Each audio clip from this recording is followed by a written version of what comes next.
భక్తుడైన యోహాను రాసిన ప్రకటన గ్రంథము 1వ అధ్యాయము 12వ వచనం నుంచి నేను చదువుతున్నాను. జాగ్రత్తగా వినాలి.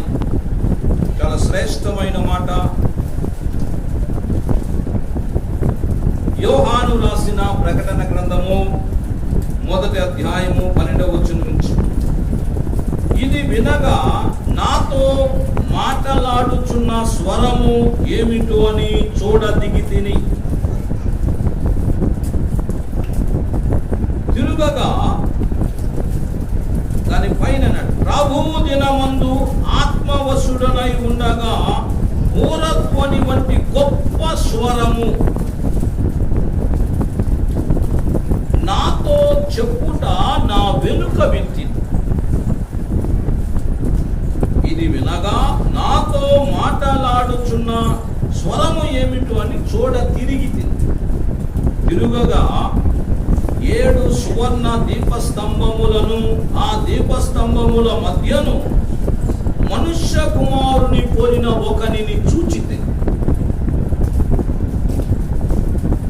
కొన్ని నిదానంగా చెప్తాను, ఇక్కడ వినండి. యోహాను అనే భక్తుడు యేసు ప్రభు వారి 12 మంది శిష్యుల్లో ఒకరు. యేసు ప్రభు వారి 12 మందిలో 3 కొంచెం చాలా యేసు ప్రభు వారికి సమీపంగా కొంచెం ఎక్కువ చనువుగా ఉంటారండి. పేతురు, యోహాను, యాకోబు. వీళ్ళు చనువుగా ఇంకా ఎక్కువ. మిగిలిన వాళ్ళందరికంటే తొందరగా ప్రభువు మీద ఆనుకోవటం, ప్రభువుని ఆశ్రయించడం, ప్రభు దగ్గర చక్కగా కొంచెం భయం లేకుండా మాట్లాడటం, ఇలా ఉంటారు. ఈ యోహాన్ అనే భక్తుడు యేసు ప్రభువుతో పాటు చివరి వరకు సిలువలో ఆయనకు సిలువ వేస్తున్నప్పుడు కూడా ఎదురుగా ఉన్న భక్తుడు. ఈయన యోహాను శుభవార్త రాశారు. యోహాను రాసిన 1వ పత్రిక, 2వ పత్రిక, 3వ పత్రిక, యోహాను రాసిన ప్రకటన, 5 పుస్తకాలు రాయడానికి దేవుడు అద్భుతమైన కృప చూపారు. దేవునికి మహిమ కలుగును గాక. ఇప్పుడు ఈయన ఎక్కడున్నారంటే పద్మాసు అనే ద్వీపంలో ఉన్నారు. పద్మాసు ద్వీపం అనేది ఆ రోజుల్లో రోమియులు, అంటే వాళ్ళు ప్రపంచాన్ని ఏలుతున్న దినాలలో వాళ్ళకి వ్యతిరేకంగా ఎవరైనా తిరిగినా, వాళ్ళ ప్రభుత్వానికి వ్యతిరేకంగా ఏదైనా జరుగుతుంది ఎవరి ద్వారా అయినా తెలిసినా, చాలా పరాక్రమం ఉన్న వీరులు వాళ్ళకి ఎదురు తిరిగినా ఈ పద్మాసు ద్వీపంలో పడవేసి అక్కడ రాళ్ళు కొట్టించేవాళ్ళట. వాళ్ళ చేత ఆహారం ఏం పెట్టేవాళ్ళు కాదట, ఎప్పుడో కొంచెం పెట్టేవాళ్ళు. మరి ఇంకొకటి ఎవరంటే కఠినమైన కఠోరమైన నేరం చేసిన వాళ్ళని అక్కడ పడేసేవాళ్ళు. కానీ యోహాను భక్తుడిని అక్కడ పడేశారు. ఎందుకో తెలుసా? యేసు ప్రభువాన్ని ప్రకటన చేశాడు. ఆయన చేసిన తప్ప వాళ్ళు వద్దన్నారు, ఈయన వినలేదు. యేసు ప్రభువారే దేవుడని ప్రకటన చేశాడు. స్తోత్ర. అది జరిగింది. ఇప్పుడు ఈయన పద్మాసు ద్వీపంలో ఉన్నారు. అప్పుడు దేవుడు ఆయనతో మాట్లాడు. ప్రభువు దినము అంటే ఆదివారం. ఎందుకంటే 2వ శతాబ్దం నుంచి ప్రభువు దినం అనే దాన్ని ఏమని తీసుకున్నారంటే వాళ్ళు ఆదివారంతో తీసుకున్నారు. ప్రభువు దినం 2వ శతాబ్దం నుంచి ప్రభువు దినం అనగానే ఆదిమ సంఘంలో దాని అర్థం ఏంటంటే ఆదివారం.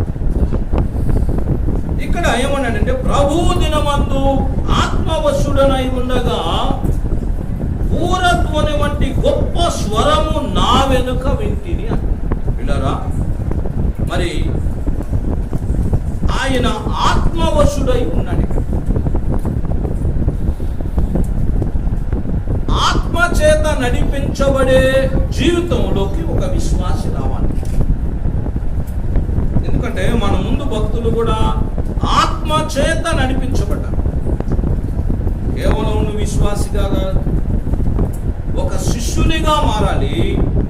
అంతేకాదు దేవుని ఆత్మ చేత నడిపించబడే వ్యక్తిగా ఉన్నాడు. ఆ స్థితిలోకి మనం ఎదగాలి. ఎందుకంటే యోహాను భక్తుడు ఇక్కడ ఆత్మవశుడనై ఉన్నాడు. అలాగే పౌలు భక్తుని గనక చూస్తే కొరింథీయులకు రాసిన 2వ పత్రిక 12వ అధ్యాయము 4వ వచనం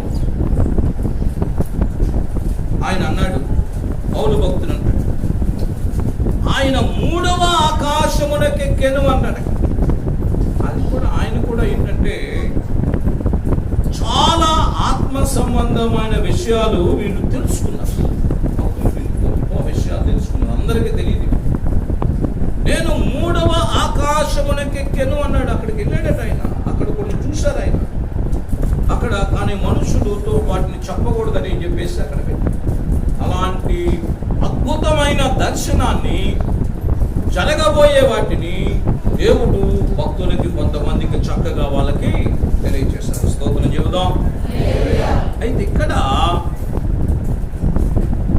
ఈయన విన్నప్పుడు ఈ యోహాను భక్తుడు ఏమన్నాడంటే, తనతో ఒక స్వరం వినపడుతుంది. ఆ స్వరం ఎలా ఉందంటే ఘోరధ్వని వంటి గొప్ప స్వరం.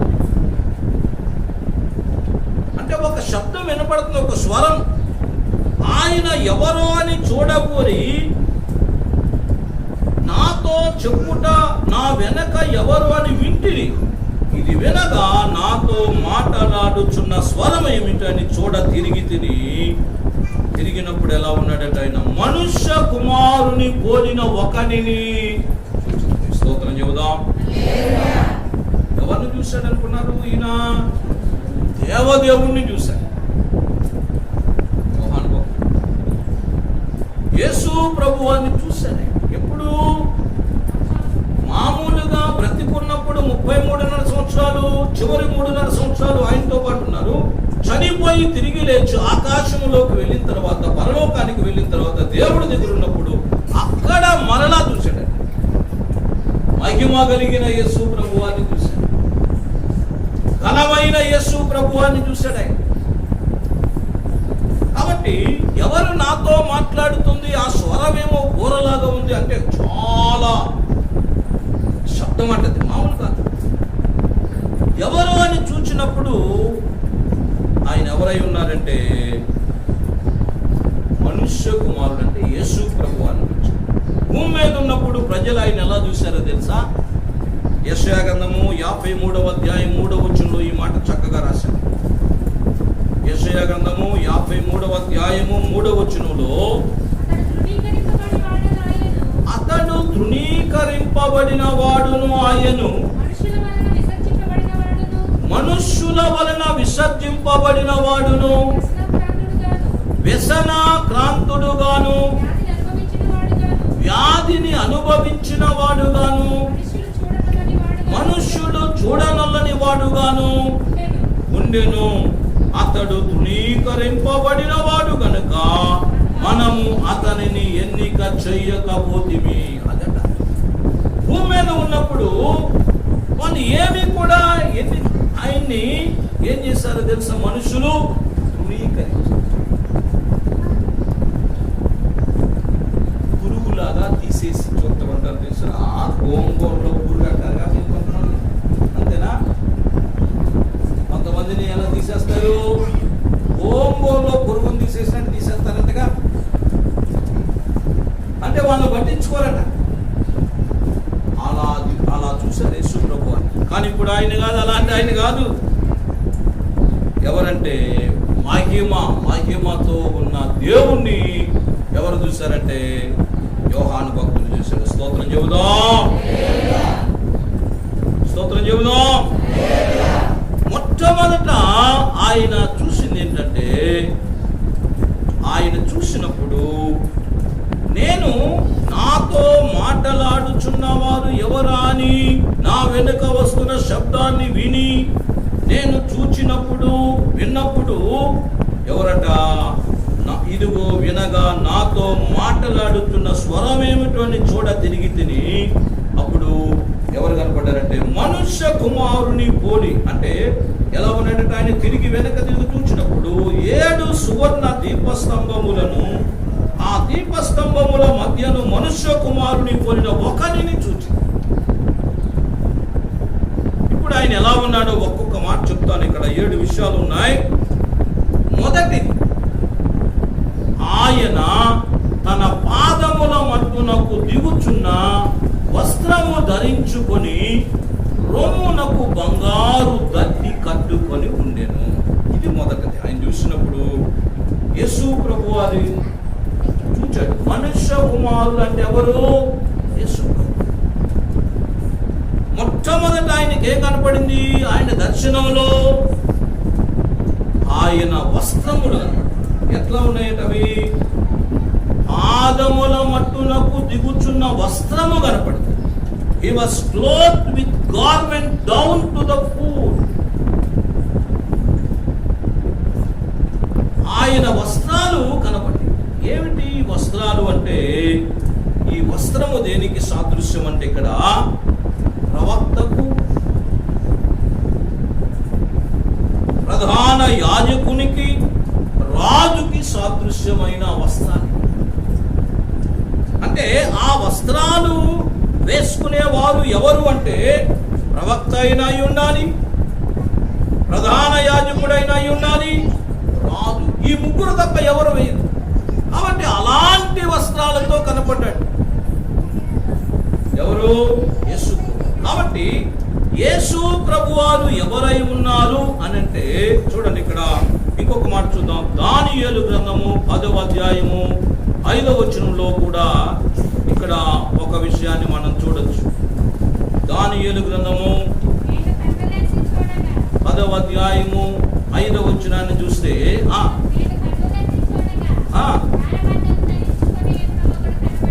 నారబట్టలు ధరించుకొని ఉన్న ఒకడు కనబడెను. చూడండి, ఇక్కడ కూడా దర్శనములో ఇదొకటి ఏమిటంటే ఆ వస్త్రము ఏమిటి, ఎవరికి సాదృశ్యమైందో తెలుసా? ఒక ప్రవక్తకి, ఒక ప్రధాన యాజకునికి, ఒక రాజుకు చెందిన వస్త్రాలు. మరెవరు వాటిని ధరించరు. కాబట్టి యేసు ప్రభువారు ఎవరై ఉన్నారు అంటే ఆయన ప్రవక్తల కంటే గొప్పవాడు, ప్రధాన యాజకుని కంటే గొప్పవాడు, రాజుల కంటే గొప్పవాడు. స్తోత్రం చెప్పండి. ఎవరండి యేసు ప్రభువారు? ఇప్పుడు ప్రవక్తలందరికంటే గొప్పవాడైన, ప్రధాన యాజకుని అందరికంటే గొప్పవాడైన, రాజులందరికంటే. అందుకని ఆయన రాజులకు రాజు, ప్రభువులకు ప్రభు అని పేరై. స్తోత్రం చెబుదాం. కాబట్టి ఎవరిని చూచాడు ఆయన అంటే ఆయన ప్రవక్త, రాజు, ప్రధాన యాజకుడైన ఆయన్ని చూచాడు. యేసు ప్రభు వారు అలా కనిపించారు. రెండవది, ఆయన చూసినప్పుడు ఎలా కనపడిందంటే చూడండి, ఆయన తర్వాత తలయు తల వెంట్రుకలను తెల్లని ఉన్నిని పోలినవై హిమమంత ధవలముగా ఉన్నాయి. రెండవది, ఆయన మొదట ఏం కనపడింది? ఆయన వస్త్రాలు చూశారు. అంటే ఏమని ఆయనకి అర్థమైంది? యేసు ప్రభువారు ప్రవక్తలందరికంటే గొప్పవాడు, ప్రధాన యాజకులందరికంటే గొప్పవాడు, రాజులందరికంటే గొప్పవాడు అని అక్కడ చూశాడు ఆయన. ఇప్పుడు రెండవది, ఆయన తలయు తల వెంట్రుకలను తెల్లని ఉన్నిని పోలినవై హిమమంత ధవలముగా ఉన్నాయి.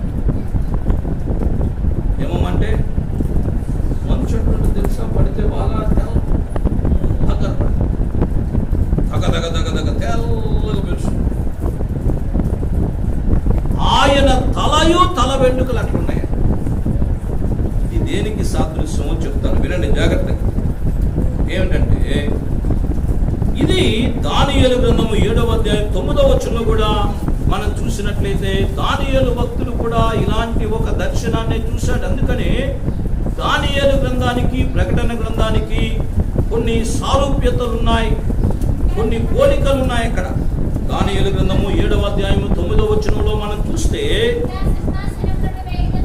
ఇంకా సింహాసనములను వేయుట చూచితిని, మహావృద్ధుడొకడు కూర్చుండెను, ఆయన వస్త్రము హిమము వలె ధవలముగాను, ఆయన తల వెంట్రుకలు శుద్ధమైన గొర్రెబొచ్చు వలెను తెల్లగా ఉన్నాయంట. స్తోత్రం చెప్పండి.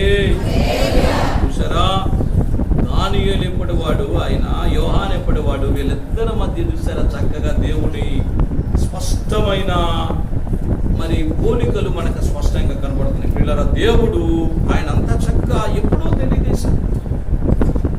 ఇప్పుడు రెండవది ఏంటంటే, దీని అర్థం ఏంటంటే, ఆయన తల వెంట్రుకలు తలయు ఎలా ఉందంటే హిమమును పోలి ఉంది. అంటే దాని అర్థం ఏంటంటే ఆయన ఎప్పటి నుంచో ఉన్న పరిశుద్ధుడు, పరిశుద్ధత కలిగి సాదృశ్యం. పరిశుద్ధత, తెల్లని హిమము అంటే అక్కడ ఏంటంటే ఎప్పటి నుంచో ఉన్న ఆ దేవుడు పరిశుద్ధుడు అనేది సాదృశ్యం. అందుకని అలా కనపడ్డాడు. మనకు అవి అర్థంగా ఉంది. కానీ ఒక్కొక్క మాట మనం చదువుతున్నప్పుడు ఆయన పురాతన కాలము నుండి ఉన్నవాడని, నెరసిన వెంట్రుకలంటే ఏంటది అర్థం? పెద్దవాళ్ళనేగా, బాగా అంటే ఇప్పుడంటే పాలు నేర్పు వస్తుంది 10 ఏళ్ళు 20 ఏళ్ళు, అది కాదు. వయసు బాగా పెరిగిన వాళ్ళకి ఏమవుతుందంటే మొత్తం తెల్లగా అయిపోతుంది. అంటే వాళ్ళు ఎప్పటి నుంచో ఉన్న వాళ్ళని అర్థం. ఇప్పుడు దేవుడు ఏమై ఉన్నారంటే ఎప్పటి నుంచో ఆయన ఉన్నవాడు, ఆయన పరిశుద్ధుడు, ఆయన పాపరహితుడు అనేది అనమాట. దానికి ఆయన మరలా అక్కడ కనపడ్డారట ఆయనకు అలాగూ స్పష్టంగా. అందుకని మనం ఆలోచన చేస్తే ఇక్కడ ఆయన మరి అంత కాలము నుంచి ఉన్నాడు కాబట్టి ఆయన మహాజ్ఞానము కలిగిన వాడు అని దానికి సాదృశ్యం. నెరసిన వెంట్రుకలు దేనికి అంటే మహాజ్ఞానం కలిగిన వాడు. ఇక్కడ యేసు ప్రభు వారు ఏమై ఉన్నారు అంటే ఆయనకు కనిపించిన విధానాన్ని చూస్తే మొదట ఆయన ఎలా కనిపించారు? ఆయన చూసిన దాన్ని బట్టి ఏమనుకున్నాడు? ఈయన ప్రవక్తల కంటే గొప్పవాడు, ప్రధాన యాజకుని కంటే గొప్పవాడు, రాజుల కంటే గొప్పవాడు. ఈ మూడు యేసు ప్రభువులో ఉన్నాయి. వాళ్ళందరికంటే గొప్పవాడుగా కనిపించాడు. రెండవది, ఆయన మరి తల వెంట్రుకలు చూసినప్పుడు దేనికి సాదృశ్యం అంటే ఆయన పరిశుద్ధుడని, ఆయన మహాజ్ఞానము కలిగిన వ్యక్తిని సాదృశ్యం. అందుకని దేవుడు అలా కనిపిస్తూ ఉన్నారు. దీంట్లో అన్ని పోలికలు ఉంటాయి. జాగ్రత్తగా దీన్ని మనం ధ్యానం చేసుకోవాలి. యేసు ప్రభువారు ఆయన మహాజ్ఞానం కలిగిన వ్యక్తి. ఈ భూమి మీద కాదు, ఇంకా మరెక్కడ ఆయనకున్న జ్ఞానం అనేది ఎవరికి అంత జ్ఞానం కలిగిన వ్యక్తి. అంతేకాదు అంత వయస్సు పెరిగిన అనుభవం కలిగిన వ్యక్తి. ఆయనకు అన్నీ తెలుసు. ప్రతి దానికి ఆయన ఒక సలహా ఇవ్వగలిగిన వ్యక్తి. బాగా అనుభవస్తులు పెద్దవాళ్ళ దగ్గరికి వెళ్ళినప్పుడు మనం ఏదైనా సమస్య వస్తే నిజంగా అనుభవం ఉన్న వ్యక్తులు, మంచి నడవడిక కలిగిన వ్యక్తుల దగ్గరికి వెళ్తే వాళ్ళు ఇచ్చే సలహా అనేది మంచిది ఇస్తారు. ఎందుకంటే వాళ్ళు అంటారు, మేము అనుభవంతో ఈ విషయాన్ని తెలుసుకోవడం చాలా గొప్పదని. ఇంకా అది ఎలా ఉంటుందంటే నీవెవరు చెప్పినా వినవు. నీవు గనక ఒక అనుభవం నీవు తెలుసుకుంటే అనుభవంతో సత్యాన్ని, ఇక అది నీకు రూఢిగా ఉండిపో. యేసు ప్రభువారు అంత గొప్పవాడు, ఆయన అంత అనుభవం కలిగిన వ్యక్తి, అంత పరిశుద్ధుడు. ఆయన మహాపరిణతి చెందిన వ్యక్తిగా స్తోత్రం చెబుదాం. ఇప్పుడు ఏ డౌట్ వచ్చినా మనం ఎక్కడికి రావచ్చు? దీన్ని బట్టి కొంతమంది ఏమైపోయారు తెలుసా? ఈ మధ్య అట్టంటే నాకు కనపట్ల. ప్రతి దానికి ఏం చేస్తారు తెలుసా?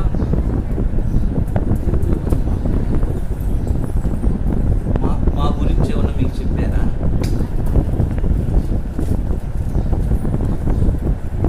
నువ్వు మాట్లాడతాడు ఆయన నాతో అంట. నీ గురించి నాకెందుకు చెబుతాడు ఆయన?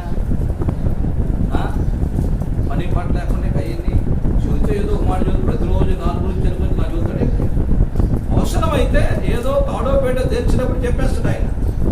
వీళ్ళు ప్రతిదానికి పెళ్లి పెట్టుకుంటే ఏంటంటే తెలుసా, ఏమన్నా చూపించాడండి. ఆ పెళ్లి పెట్టుకుని చూపిస్తే ఒకవేళ నిజంగానే నాకు చూపిస్తే పొయ్యి చూపిస్తే ఏం చేస్తారు? వాళ్ళు పెళ్లి ఆపేస్తారా? పొయ్యి చూపిస్తున్నాడంటే చెప్పండి. దొంగ దర్శనాలు అట్లా చెబుతారు. 4 రూపాయలు తినడానికి విశ్వాసుల దగ్గర నీకు అది కనపడుతుంది, పెళ్లి పెట్టుకుంటే అది కనపడుతుంది, ఇది కనపడుతుందని భయపెట్టే రకాలు కూడా ఉన్నారండి. నాకెప్పుడు దేవుడు అట్లా చెప్పలేదే. ఏదైనా జరిగితే చెప్తాడే, జరిగిపోతే. కానీ వీళ్ళు దొంగ ప్రవచనాలు చెప్పేవాళ్ళు ఎక్కువైపోయారు. విశ్వాసమే భయంతో చేసేవాళ్ళు. వీళ్ళరా, నీ వాళ్ళ దగ్గరికి వెళ్ళాల్సిన అవసరం లేదు, నీవు డైరెక్ట్ గా ఏదైనా ఉంటే యేసయ్య అడగొచ్చు. ఎందుకంటే ఆయన ప్రవక్తల కంటే గొప్పవాడు. ఆయన ప్రవచనం చెప్తాడు, నీవు అడుగు, ఆయన అడుగు, మరెవరిని అడగటం ఎందుకు? ఆయన ప్రధాన యాజకుడి కంటే గొప్పవాడు, నీకోసం విజ్ఞాపన చేస్తారు, ఆయన దగ్గరికి వెళ్ళు. ఆయన రాజుల కంటే గొప్పవాడు, ఆయన శరణ వేడు, ఆయన నిన్ను కాపాడుతాడు. ఇంకెందుకు నీకు భయం? స్తోత్రం చెబుదాం. అదట ఆయన చూసిందని. రెండవది, ఆయన తల వెంట్రుకలు ఎలా ఉన్నాయంటే తెల్లని హేమం అంటే అర్థమైంది. ఆయన పరిశుద్ధుడు, ఎప్పటి నుంచో ఉన్నవాడు. ఆయన దగ్గరికి వెళ్ళి ఒక సలహా చెప్పండి, చెప్పరా? ఆయన ఏమండి చెప్పరా? ప్రార్థన చేసి నీ బాధ ఏముందో, అయ్యా ఒక సలహా చెప్పయ్యాను. యేసయ్యని మానవైన సలహా చెప్తారు. ఒకటి, నీ సమస్య తీరిపోతుంది. స్తోత్రం చెబుదాం. Praise the lord. అంతేకాదు, మూడవది ఆయనకి కనపడింది ఏంటంటే, చూడండి, ఆయన నేత్రములు అగ్ని జ్వాలవలే ఉన్నాయి. మూడవది ఎలా ఉన్నాయి? ఆయన నేత్రములు అగ్ని జ్వాలవలే ఉన్నాయి. అంటే దీని అర్థం ఏంటంటే, ఆయన యేసు ప్రభువాన్ని గురించి ఆయన అద్భుతమైన జ్ఞానమే కాదు, అనంత జ్ఞానము కలిగిన వ్యక్తి అయి ఉన్నాడు. అగ్ని నేత్రములు అంటే దాన్ని సాదృశ్యంగా ఏమని చెప్పుకోవచ్చు అంటే, అనంతమైన జ్ఞానం కలిగిన వ్యక్తి. ఎవరండి? యేసు ప్రభువారు అనంత జ్ఞాని. ఆయన దగ్గరికి వెళ్ళి నీవు అడిగినప్పుడు ఆయనకు తెలియని విషయం అంటూ ఏది? ఇప్పుడు ఎవరి దగ్గరికి వెళ్ళాలి మనం? ప్రతిదీ నీకు ఎంత సమస్య వచ్చినా సరే ఎక్కడికి వెళ్ళాలంటే యేసు ప్రభు దగ్గరికి అడుగు. ఆయన ఖచ్చితంగా మన సమస్యకు పరిష్కారం, ఆన్సర్ అనేది ఎక్కడ దొరుకుతుందండి? స్తోత్రం చెప్పండి. నాలుగవది చూడండి, ఆయన ఎలా కనిపించారంటే, ఆయన పాదములు కొలిమిలో పుటము వేయబడి మెరయుచున్న అపరంజితో సమానమై ఉన్నాయట. ఆయన పాదములు ఎట్లున్నాయంటే అపరంజితో, అంటే ఇక్కడ చూడండి ఏమనుందో తెలుసా? అక్కడ ఇంగ్లీష్లో ఒకసారి చదువుతారా త్వరగా? నాకు అక్కడ ఒక మాట తేడాగా ఉంటుంది. చూడండి, ఆగండి. అపరంజి అంటే అర్థం ఏంటి?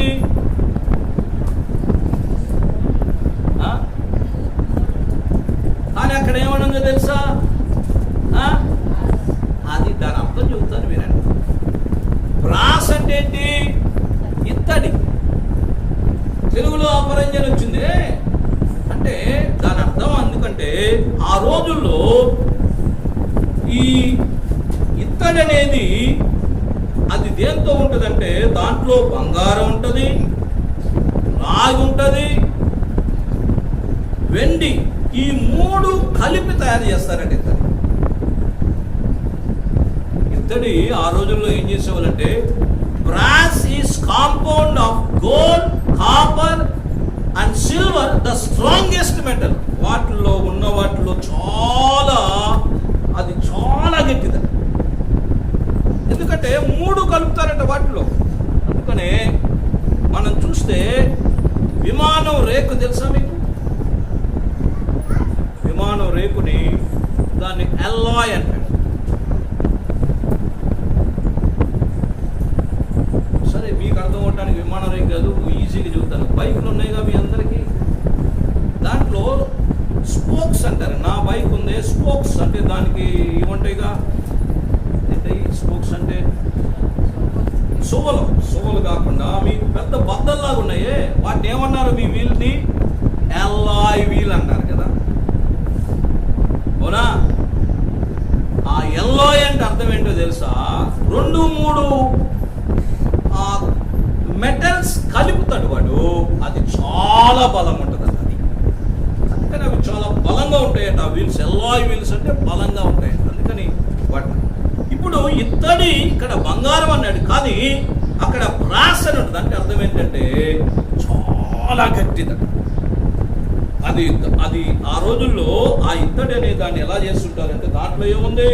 బంగారం ఉంటుంది, రాగి ఉంటుంది, వెండి ఉంటుంది. ఈ 3 కలిపి చేస్తారు. ఎందుకని స్ట్రాంగెస్ట్ మెటల్ అంటే ఏంటి, దీని అర్థం ఏమిటి అంటే, ఎందుకు ఇలా చెప్పారు అంటే, ఇక్కడ మనం ఆలోచన చేస్తే ఆయన ఈ మాటలో ఉన్న అర్థం ఏంటంటే, యేసు ప్రభు వారు పర్ఫెక్ట్ జడ్జిమెంట్ ఇస్తారట. దేనికి ఆయన లొంగడాయి.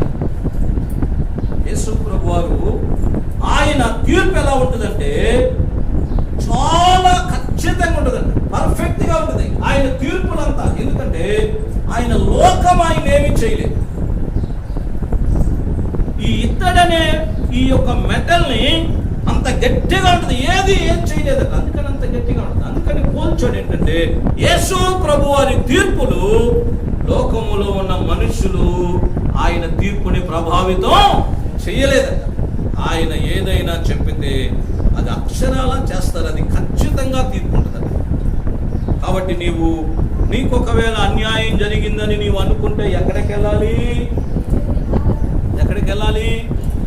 పిల్లరా, నీకు అన్యాయం జరిగింది అని అనిపిస్తే పర్ఫెక్ట్ జడ్జిమెంట్ ఇచ్చే ఆయన ఒక ఆయన ఉన్నాడు. నాకు బైబిల్లో ఒక మాట ఉంటుంది, కొన్ని మాటలు నాకు చాలా ఇష్టం, అవి ఎక్కువగా నేను పలుకుతూ ఉంటాను. ఎందుకంటే నిశ్చయముగా న్యాయము జరిగించే దేవుడు లోకములో ఉన్నాడని జనులు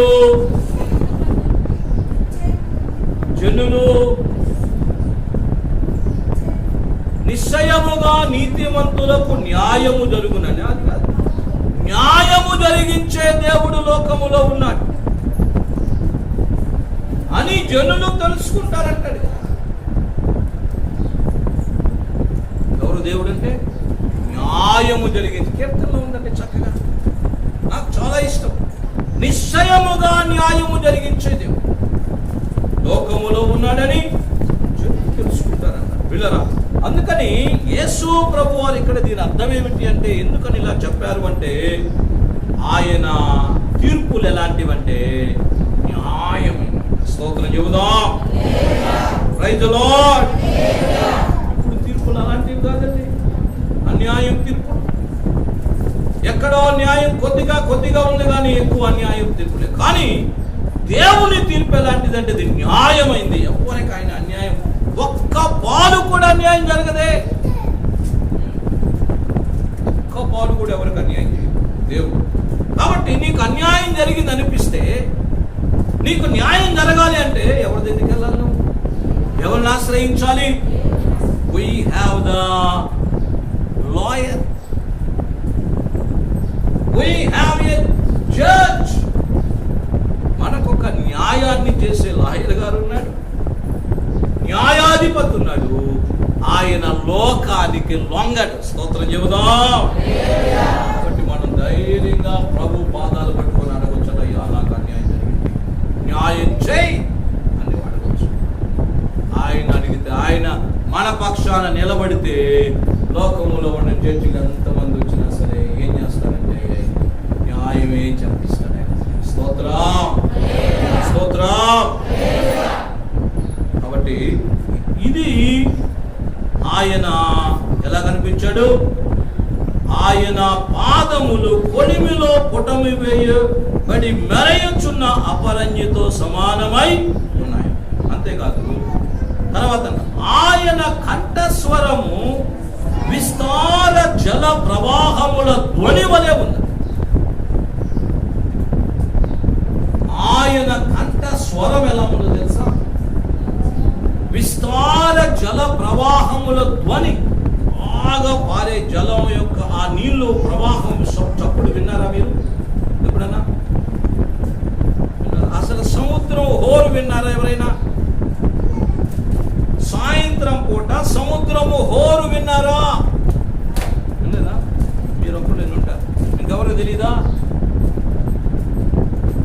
వస్తుంది తెలుసా? గుండ్లు గడగడగడ భయం వచ్చి చెమట్లు పట్టిపోతుంది తెలుసా? ఓని వస్తుంది ఎక్కడి నుంచో ఓరు గాలి అంటారు. తుఫాన్ అప్పుడు ఇంకా అది అరుస్తూ ఉంటుంది, ఓ అని అరుస్తూ ఉంటుంది. ఇంకా అనుకోతే సముద్రం వచ్చి ముంచేసింది అన్నట్టు ఉంటుంది మనకి. అది ఎక్కడో 10 కిలోమీటర్లు ఉంటుంది, కానీ ఆ హోరు వినపడితే శబ్దం అది మనుషులకు భయం. వినరా? ఇక్కడ ఈయన మళ్ళా చూచినప్పుడు ఆయన ఆ కంఠ స్వరం ఎలా ఉందంటే విస్తార జల ప్రవాహముల ధ్వనిలా ఉందట. అంటే ఒక్క ప్రవాహం కాదు, అనేకమైన ప్రవాహాలు పారుతున్నప్పుడు అది ఆ ధ్వని ఉందే అలా వినపడింది. అంటే దానికి సాదృశ్యం ఏమని చెప్తున్నారంటే ఇక్కడ చూడండి. అంటే యెహెజ్కేలు గ్రంథము 43వ అధ్యాయము 2వ వచనంలో కూడా ఇక్కడ ఇంకొక మాట దానికి రాయబడి ఉంది మనకి. అంటే దాని అర్థం ఏంటంటే ఆయన మాట అథారిటేటివ్. అంతే, ఒక్క మాట మాట్లాడితే ఆయన ఇంకా మళ్ళీ ఎదురు మాట చెప్పడం కానీ అది జరగకపోవటం కానీ ఏమీ. దాని అర్థం ఏంటంటే ఆయన కంఠస్వరం ఎలా ఉందంటే విస్తార జల ప్రవాహముల ధ్వని. అంటే అర్థం ఏంటంటే his voice is authoritative, his word is authoritative. ఆయన మాట గంభీరంగా ఒక మాట పలికితే దానికి ఎదురు చెప్పడానికి ఏమీ లేదు. స్తోత్రం చెబుదాం. Praise the lord, praise the lord. చూడండి, అంటే ఆయన మనకు శత్రువైన సాతాన్ని గద్దిస్తే ఇంకా మళ్ళా ఒక మాట మాట్లాడే అవకాశమే ప్రభు మాట. మన కోసం ఆయన మాట్లాడినప్పుడు శత్రువైన సాతాను ఒక్క మాట మాట్లాడటానికి కూడా ధైర్యము అంత శక్తివంతుడైన జల ప్రవాహముల విస్తార జల ప్రవాహముల ధ్వని. అంటే మనతో కూడా అలాగే మాట్లాడతారు. నీవు ఆయన మాట విన్నప్పుడు గద్దిస్తే నీవు నేను తట్టుకోలేము. ఆయన స్వరం అంత భయంకరం. శత్రువు వణుకుతాడు, మనం కూడా భయపడాలి సందర్భం. ఎందుకంటే ఆయన స్వరం గంభీరమైన. ఇక ఎదురు చెప్పలేరు, ఎవ్వరూ చెప్పలేరండి ఈ సృష్టిలో. ఏది ఎదురు చెప్పలేదు. స్తోత్రం చెబుదాం. Praise the lord.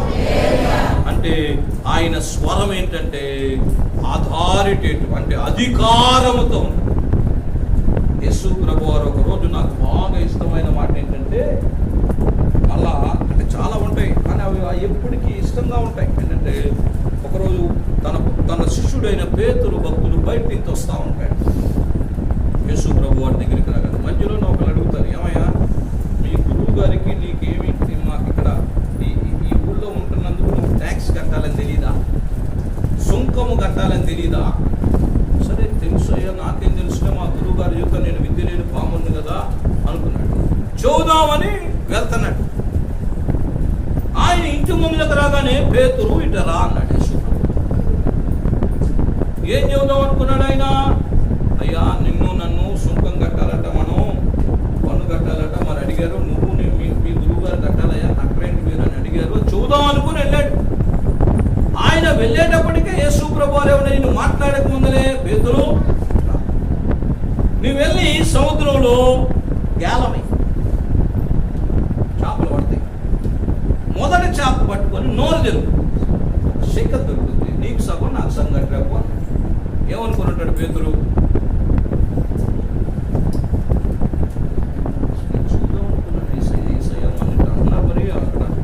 అక్కడ ఊరు గవిని దగ్గర ఉంటారు వాళ్ళు. నువ్వు బయటికి వెళ్ళినప్పుడు పట్టుకుంటారు, లోపలికి వచ్చేటప్పుడు పట్టుకుంటారు. ప్రతి ఊరికి గవిని ఉంటుంది, ఆ దాంట్లో చెల్లాలి ఎవరైనా అంతే. చుట్టూ ప్రాకారాలు కట్టుంటాయి, అక్కడ కూర్చుంటాడు వాడు సుంకం కట్టించుకునేవాడు. ఇంకెవడైనా తప్పుకొని పారిపోతాడా? పారిపోడు. నువ్వు లోపలికి వెళ్ళాలన్నా బయటికి వెళ్ళాలన్నా లోపలికి రావాలన్నా అక్కడే దొరికిపోతాడు.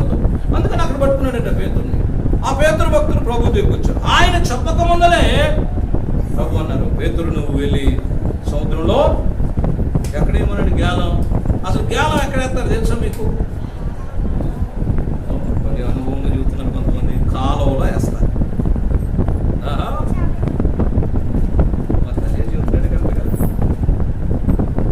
ఎక్కడేస్తారు? కాలువలో వేస్తారు. ఎక్కడేమన్నారు ఈయన? సముద్రంలో. ఎక్కడ అసలు దాంట్లో నిలబడి గేలం అంటే ఎక్కడంటే ఒడ్డు మీద నిలబడి గేలం వేస్తాం. సముద్రంలో మీద దాని ఒడ్డు ఎక్కడ అంటే నువ్వు సగం లోతుకి వెళ్ళి ఇవ్వాలి. ఒక అలతో నువ్వు కూడా కొట్టుకుపోతావు. నిన్ను మీకు ఎంత సొంత ఏదో వచ్చి ఏమన్నారు యేసు ప్రభు వారు, ఈయన వేసాడు.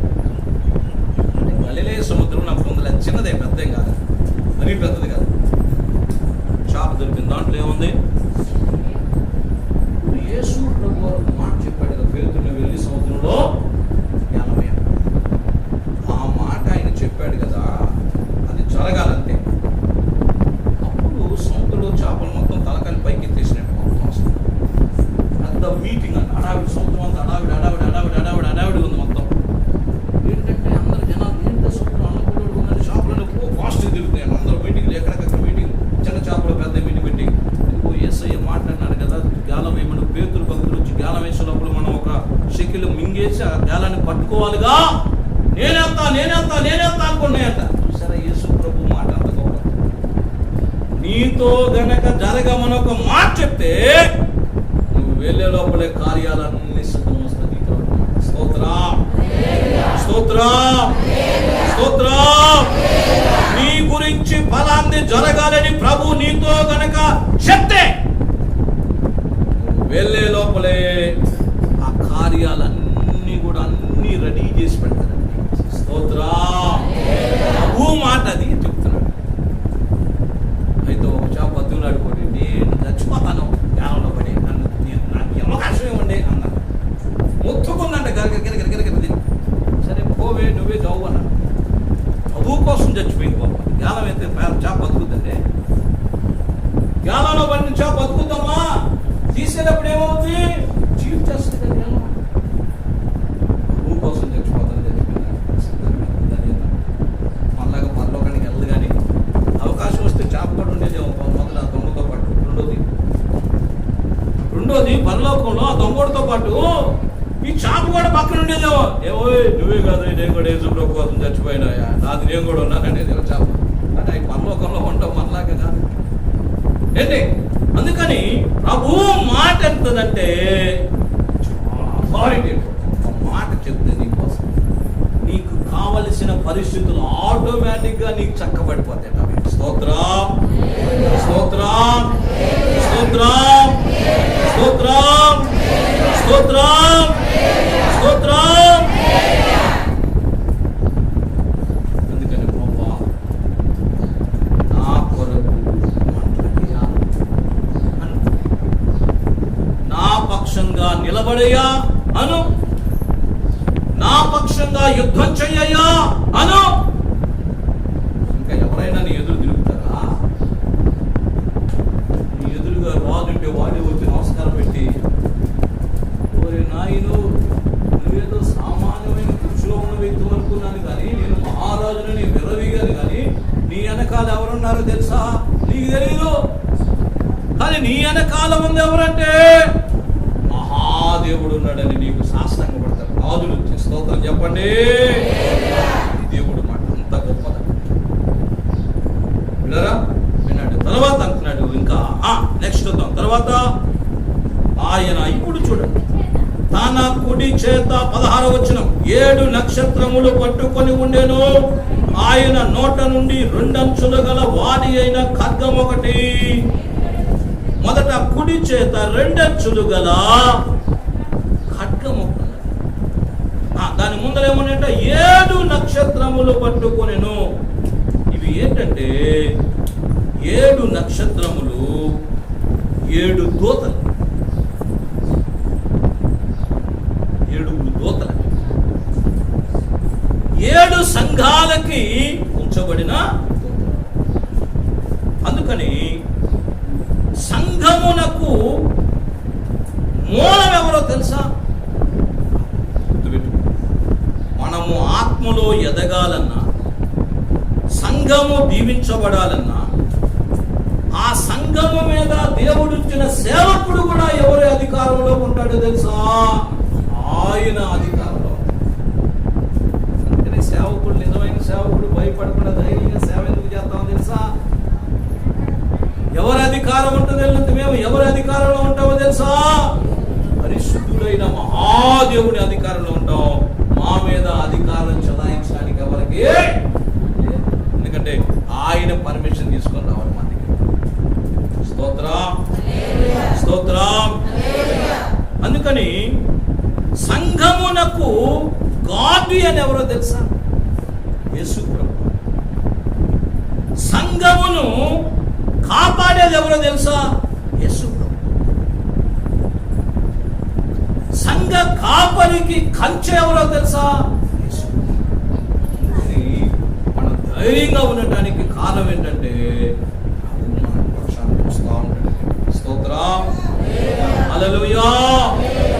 చూడగా ఇంకొక మాట, ఆయన నోట నుంచి రెండంచుల గల వాడి అయిన ఖడ్గం ఒకటి.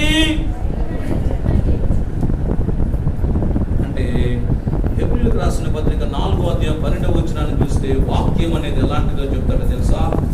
వాక్యం అనేది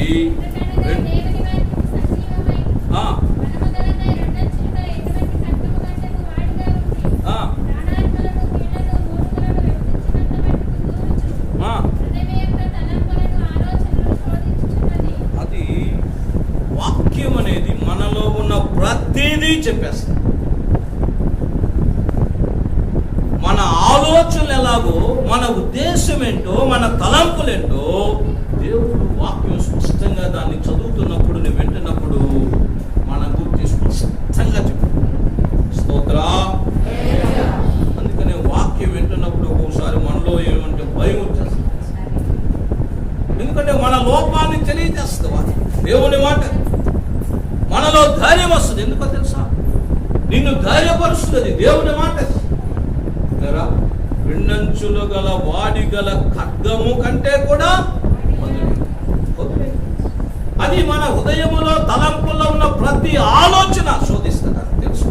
అందుకని వాక్యానికి మరుగైందంటూ ఏది? స్తోత్రం, ప్రైజ్ ది లార్డ్. చివరిగా నాడు ఒక మాట ఆయన కనపడింది ఏంటంటే, ఆయన ముఖము మహా తేజస్సుతో ప్రకాశించుచున్న సూర్యుని వలె. స్తోత్రం. అంటే ఇక్కడ ఏంటో తెలుసా? మిట్ట మధ్యాహ్నం సూర్యుడులా ఉన్నాడు. 7 గంటలకు సూర్యుడిని చూడొచ్చా లేవా? 6 గంటలకు సూర్యుడిని మనం చూడొచ్చా లేదా? ఉదయం, సాయంత్రం వల్ల 6:30, 7 అస్తమించినప్పుడు చూడొచ్చా లేదా? చూడొచ్చు. 10 గంటలకు చూస్తావా? చూస్తావు. కొంతమంది తెక్కోళ్ళు చూస్తారు, కానీ తర్వాత వాళ్ళు ఏంటంటే ఎక్కడున్నా నేను, నన్ను చేయబట్టుకొని తీసుకెళ్ళండి అంటారు. కొంతమంది తెక్కోళ్ళు మూర్ఖులు ఉంటారుగా. మూర్ఖుడు నేను చూస్తాను అంటాడు 10ంటికి. వాడు చూడబడి ఒక 2 నిమిషాలు తర్వాత, రే నేను ఎక్కడున్నా పట్టుకుంటారు, ఏం కనపడదు. 10 నిమిషాలు ఏం కనపడదు. ఇది మధ్యాహ్నం కూడా చూస్తే అసలు అంత చూడాల్సిన తలెత్తక ముందరే చూడలేము మనం. మిట్ట మధ్యాహ్నం సూర్యుడు ఎంత ప్రకాశిస్తారో అలా కనపడ్డాడు. స్తోత్రం. అంటే అర్థం ఏంటంటే, చూడండి, Christ is the supreme light giver to the spiritual world. అంటే మనకి దైవికమైన జ్ఞానం ఇవ్వటానికి, మనల్ని అద్భుతంగా ఆత్మతో నింపబడటానికి, మనకు వెలుగుగా మన మీద ప్రకాశించేది యేసు ప్రభువు. స్తోత్రం చెబుదాం. Praise the lord. ఇన్ని విషయాలు కనపడి ఎవరికి? ఆయన చూడటంతో ఇవన్నీ ఎందుకు చెప్పాడు తెలుసా? అంత గొప్ప దేవుడు నీ దేవుడు అని చెప్తున్నాడు మనకు. స్తోత్రం. మొదట ఏం చెప్పారు ఆయన? చివరిగా ఒక్కసారి ముగించే ముందు మళ్ళా ఒక్కసారి జ్ఞాపకం చేస్తాను. ఆయన స్వరము ఏమిటా అని నేను వెనుకకు తిరిగి చూచినప్పుడు నాతో మాట్లాడుచున్న వారు ఎవరా అంటే, ఆయన మనుష్య కుమారుని పోలి ఉన్నాడంటే యేసు ప్రభువారు. ఇప్పుడు ఆయన మొదట ఆయన కనపడింది ఏంటంటే, ఏం కనపడిందట? ఆయన వస్త్రములు తెల్లని హిమం. అంటే దేనికి సదృశ్యం? అది పరిశుద్ధుడు, పాపమే లేదు, పరిశుద్ధుడు.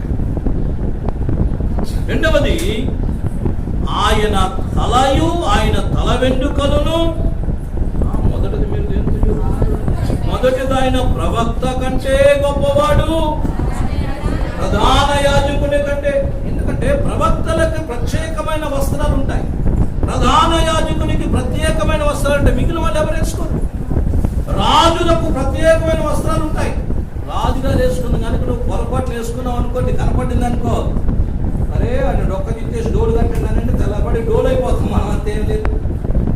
అంటే మన చర్మం వచ్చేసి మనం చంపేసి దాంతో ఏం చేస్తాడు వాడు, డోలే కడతాడు. ఇంకా రాజుగారు వేసుకుని ఇంకొకరు వేసుకోబడదు అంటారు. భూమి మీద తెలుసా మహాధనికులు వాళ్ళు సపరేట్గా చేయించుకుంటారు వస్త్రాలు, తెలుసా మీకు? బాగా కోటీశ్వరులంట వస్త్రాలు వేయించుకుంటారు తెలుసా, స్పెషల్గా వాళ్ళు తయారు చేయించుకుంటారు. ఎందుకు తెలుసా, వాళ్ళు వేసుకుని వేరే వాళ్ళు ఎవరు వేసుకుంటారు, అవి ఎక్కడ దొరకవు మనకి. రేమాండ్స్ అనే ఒక కంపెనీ ఉంది తెలుసా, క్లాత్ రేమాండ్ అంటారు. విన్నారా? రేమాండ్ అని విన్నారా? లేదా పురుషులు విన్నారా? ఎప్పుడో 10 సంవత్సరాల క్రితం 12 ఏళ్ల క్రితం ఒక సూట్ కుట్టించారు. అప్పుడు ప్యాంట్ ఎంత అమ్మా సైజ్ తక్కువ, 10 ఏళ్ళ కంటే వెలిగిపోయి తెచ్చాగా నేను, 12 ఏళ్ళకి వెలిగి తెచ్చాగా, 2 అంగుళాలు 3 అంగుళాలు వెలిగిపోయి ఎక్కడ పట్టుద్దా ప్యాంటు. సరే ఆ సూట్ మీదకి ప్యాంటు కుట్టించుకుందామని సూట్ తీసుకొని వాడిని చూపించగానే ఏమన్నాడు తెలుసా, సార్ ఇది మాదే సార్ అన్నాడు. రేమాండ్ అన్నాడు. సార్ ఇది 10 సంవత్సరాల క్రితం కొన్నారు సార్ అన్నాడు. ఇంకేం మాట్లాడతా, కాముకు వచ్చేస్తున్నా. ఏమన్నాడు తెలుసా, ఒకసారి మా కంపెనీలో రిలీజ్ అయిన క్లాత్ మళ్ళా తయారు చేయడం, ఆ మోడలే ఉండదంటే ఇక దీనికి తగినట్టు ఏదైనా ఒకటి చూడరా, ఈ బ్లేజరు మంచిది, ఇది పాడైపోతుంది, ఎందుకు వేసుకోకుండా అంటే వేరేదో ఒకటి చూశాడు, వేరే కలర్ పైలో ఒకటి కింద ఒకటి వేసుకోండి సార్ కదండి, ఏం చేస్తా ఎండ ఒకటి వేసుకుందాం. ఒకసారి తయారు చేసి మోడల్ రాదంటే ఆ కంపెనీలో ధనవంతులైతే మనం వాళ్ళు వేసుకోకూడదని చెప్పు తీసుకుంటాం. అట్లాగే ప్రవక్తల వస్త్రాలు ఎవరు వేసుకోరు, ప్రవక్తే వేసుకోరు. ప్రధాన యాజకుని వస్త్రాలు ప్రధాన యాజకుడు వేసుకోరు, రాజు వస్త్రాలు రాజుకు. ఈ 3 ఎవరు కనపడి అంటే అందుకని ఆయన ఎవరో ప్రవక్తల కంటే గొప్పవాడు, ప్రధాన యాజకుని కంటే గొప్పవాడు, రాజుల కంటే గొప్పవాడు. నీవు నేను సేవిస్తున్నా దేవుని స్తోత్రం. రెండవది, ఆయన తల వెంట్రుకలు యమము. అంటే ఆయన దేనికి సాదృశ్యం అని చెప్పాను, ఆయన మహాజ్ఞానం ఉన్న వ్యక్తే కాదు, ఎప్పటి నుంచో ఉన్న వ్యక్తే కాదు, ఆయన పరిశుద్ధుడు, ఆయన మహాపరిణతి చెందిన వ్యక్తి. మూడవది ఏంటి, దేనికి సదృశ్యం అది, ఆయన నేత్రములు. అంటే ఆయన అన్నీ తెలుసుకోగలుగుతారు, అన్నీ తెలుసుకుంటాడు. అన్ని కాల్చలేదు ఏమైనా ఉందంటారా, అన్ని కాల్చేస్తారు. అట్లాగే ఆయన అన్నీ తెలుసుకుంటారు. నాలుగవది ఏంటి అంటే ఆయన పాదములు కొనివిలో పుటము వేయబడి మెరయించున్న అపరంజిత సమానం. అంటే ద హార్డెస్ట్ బెటర్ అంటే అర్థం ఏంటంటే హిస్ జడ్జిమెంట్స్ ఆర్ పర్ఫెక్ట్. అంటే ఈ లోకము గాని, లోకములో ఉన్న మనుషులు గాని, సాతాను గాని ఏది ఆయన న్యాయాన్ని మార్చలేదు. ఆయన అంతా న్యాయముగా తీర్పు తీర్చేది. తర్వాత ఆయన కంఠ స్వరము విస్తార జలప్రవాహం. అంటే ఆయన మాట ఎలాంటిది ఏంటంటే అథారిటేటివ్. అంటే ప్రభు మాట్లాడితే ఇంకా మళ్ళా మాట్లాడే అవకాశం ఎవరు కూడా ధరించలేదు, ఎందుకంటే అది జరిగిపోతుంది. తర్వాత ఆయన తన కుడి చేత 7 నక్షత్రములు పట్టుకొని ఉన్నాడు. అంటే 7 దూతలు ఆ సంఘాలకి, ఆయనే సంఘాన్ని బలపరిచేది, ఆయనే సంఘానికి క్షేమం ఇచ్చేది ఆయనే. అంతేకాదు ఆయన చివరిగా మనం చూస్తే ఆయన ముఖం ఎలా ఉందంటే మహా తేజస్సుతో. అంటే ఈ భూమి మీద మనం బ్రతకటానికి ఏం కావాలో తెలుసా? ఏం కావాలి? సూర్యుని వెలుగు కావాలి. చెట్టు బ్రతకటానికి ఏం కావాలో తెలుసా? సూర్యుని వెలుగు చెట్టు మీద పడాలి.